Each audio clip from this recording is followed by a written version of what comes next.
May hapon, followers. My content is about guard. The guard is self-control because I bring gun.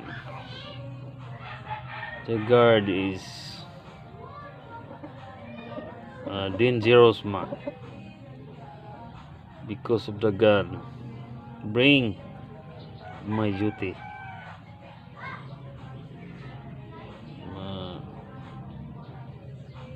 Rich man and rich woman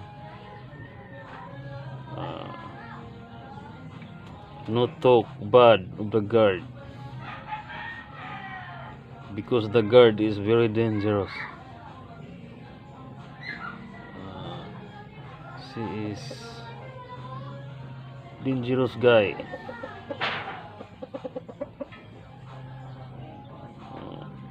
Hindi nyo alam ang kanyang utak kung anong laman.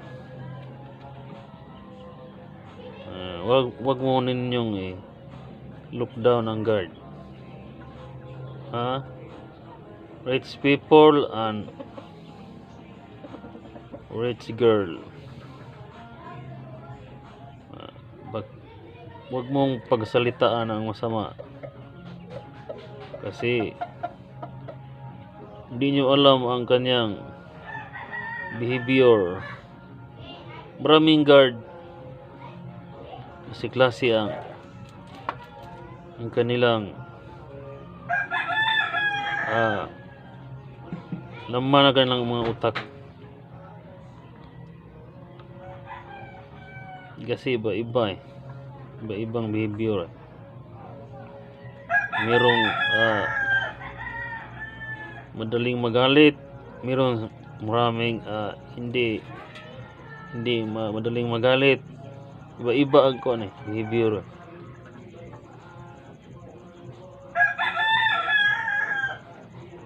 Dili ninyo kupinsaan ang guard. Mga rich man and rich woman, huwag ninyong pagpasalitaan ang guard ng masama. Okay. Nag-bring kami ng gun on duty.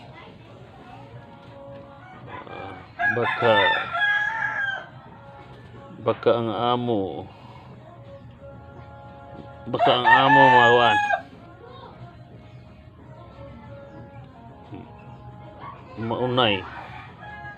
Maunay sa kanyang guard. Huwag rin yung gagayon mga guard, ha. Hindi yun tama. Kasi sa kulungan ng pagsak no, hindi yun man tama. Dapat self control tayo. Hindi yan maganda. Ako kung hindi ako sundo ng kasama at saka kasama ko sa trabaho, lumipat ako ng iba na agency